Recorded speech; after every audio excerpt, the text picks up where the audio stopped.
ఆశ్చర్యకరుడు, ఆలోచనకర్త, నిత్యుడగు తండ్రి, సమాధానాధిపతి అయిన యేసుక్రీస్తు పరిశుద్ధ నామమున ఈ ఉదయకాల శుభములు మీకు తెలియజేయుచున్నాను. ఇదే నా దేవుని యొక్క వాక్య ధ్యానము. యేసుక్రీస్తు ప్రభుల వారికి ఉన్నటువంటి మరొక పేరు జీవాహారము. యోహాను సువార్త 6వ అధ్యాయము 49వ వచనంలో ప్రభు మాట్లాడుతూ జీవాహారము నేనే అని అంటారు.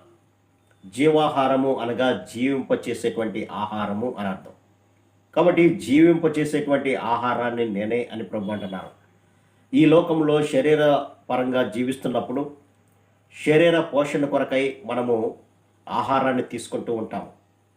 అలాగే ఆత్మ సంబంధమైనటువంటి జీవము కొరకు కూడా ఆహారాన్ని తీసుకోవాలి ప్రియులారా.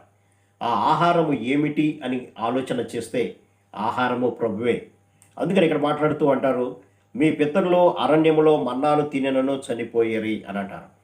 అవును, ఈ లోకంలో శరీర సంబంధమైనటువంటి జీవము కొరకు తీసుకునేటువంటి ఆహారము వరి కానీ, గోధుమ కానీ, జొన్నలు కానీ ఇవి తిన్నా, లేదంటే ఆనాడు భయంకరమైనటువంటి వేదన స్థితిలో ఐగుప్తులో ఉన్నటువంటి ప్రజలను విడిపింపచేసి కనానికి వారు తీసుకెళ్లేటువంటి మార్గంలో వారికి ఆహారం కావలసి వచ్చినప్పుడు దేవతలు తినేటువంటి ఆహారం అయినటువంటి మన్నాను వారు తినినప్పటికీ కూడా వారు చనిపోయారు. కానీ ఇక్కడ ప్రభువు మాట్లాడుతూ, మీ పితరులు అరణ్యములో మన్నాను తినను చనిపోయారు, అయితే దీనిని తినువాడు చావకుండున్నట్లు పరలోకం నుంచి దిగి వచ్చిన ఆహారం ఇదే అంటారు. కాబట్టి వారు చనిపోయారు, కానీ నీవు నిత్యము జీవము కలిగినటువంటి స్థితిలో ఉండాలంటే పైనుండి ఆహారముగా దిగి వచ్చినటువంటి నన్ను మీరు భుజించాలి అని ప్రభు అంటున్నారు. ఇది వినడానికి చాలా ఆశ్చర్యంగాను కఠోరంగాను ఉండవచ్చేమో, కానీ భుజించటము అనేది మనము జ్ఞాపకం చేసుకున్నప్పుడు నిజముగా భుజించటం కాదు, కానీ ప్రభువు మన కొరకు పడినటువంటి శ్రమలను, ప్రభువు మన కొరకు తన యొక్క శరీరాన్ని ఏ విధంగా అయితే గాయపరిచారో, మన కొరకైతే ఆయన రక్తాన్ని ఏ విధంగా అయితే చిందించారో దానిని మనం జ్ఞాపకం చేసుకొని దానిని విశ్వసించడమే ఆయనను భుజించడం ప్రకారం. అందుకని ఇక్కడ మాట్లాడుతూ, ఈయనని తినువాడు చావుకుంటున్నట్లు పరలోకం నుండి దిగి వచ్చిన ఆహారం ఇదే, పరలోకము నుండి దిగి వచ్చిన జీవాహారమును నేనే అని అంటారు. కాబట్టి చనిపోకుండా ఉండాలంటే ప్రభు అయినటువంటి యేసుక్రీస్తుని ఆహారముగా మనం స్వీకరించాలి.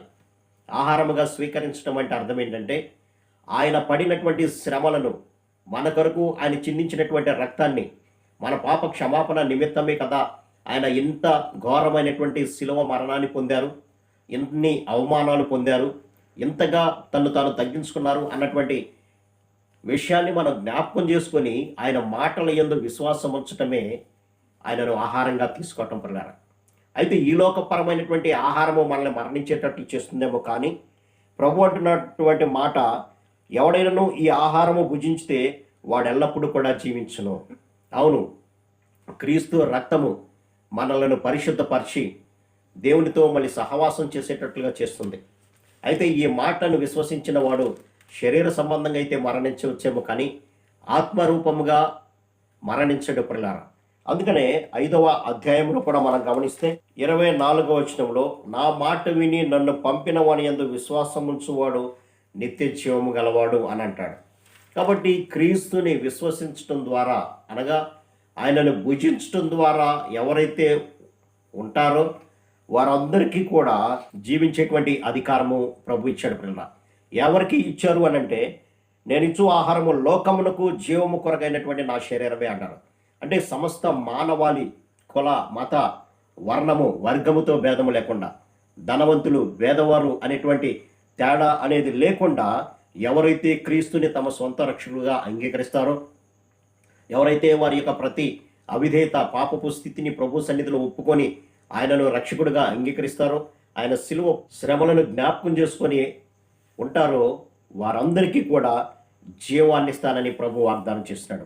కాబట్టి జీవాహారమైనటువంటి ప్రభువుని మన హృదయాల్లో స్వీకరించినప్పుడు తప్పనిసరిగా ప్రభువు మనందరికీ కూడా నిత్య జీవాన్ని ఇవ్వటానికి సిద్ధంగా ఉన్నాడు పిల్లరా.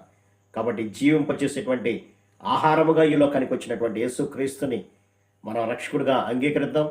తద్వారా ఆయన ఇచ్చేటువంటి నిత్య జీవానికి వారసులవుదాం. అటు కృపా పరిశుద్ధాత్మ దేవుడు మనందరికీ దయచేయను గాక. ఆమేన్. ప్రార్థన. సర్వశక్తుడా ప్రేమగల మా తండ్రి, మీరు ఇచ్చిన కొద్ది మాటలను బట్టి మీకు వందనాలు తండ్రి. నాయనా, జీవాహారాన్ని నేనే అని అన్నావు ప్రభా. ఎవరైతే మిమ్మలను నాయన స్వీకరిస్తారో వారందరికీ కూడా నాయన నిత్య జీవాన్ని ఇస్తానని వాగ్దానం చేసావు ప్రభా. కాబట్టి మేమందరం కూడా మా ప్రతి అవిధేయత ఒప్పుకొని విడిచిపెట్టి మీరు మా కొరకు ఇన్ని శ్రమలు పడ్డారనేటువంటిది జ్ఞాపకం చేసుకుని దాని ప్రకారం మారు మనసు పొందటమే మిమ్మలను ఆహారంగా స్వీకరించడం అని సెలవిచ్చారు ప్రభా. కాబట్టి మా అవిధేయతలు ప్రతిదీ కూడా ఒప్పుకొని మీ సన్నిధికి వచ్చి మారు మనసు పొందే భాగ్యం ప్రతిబడిగా దయచేయమని యేసు నామమున అడిగి వేడుకొంచున్నాం తండ్రి. ఆమేన్. God bless you.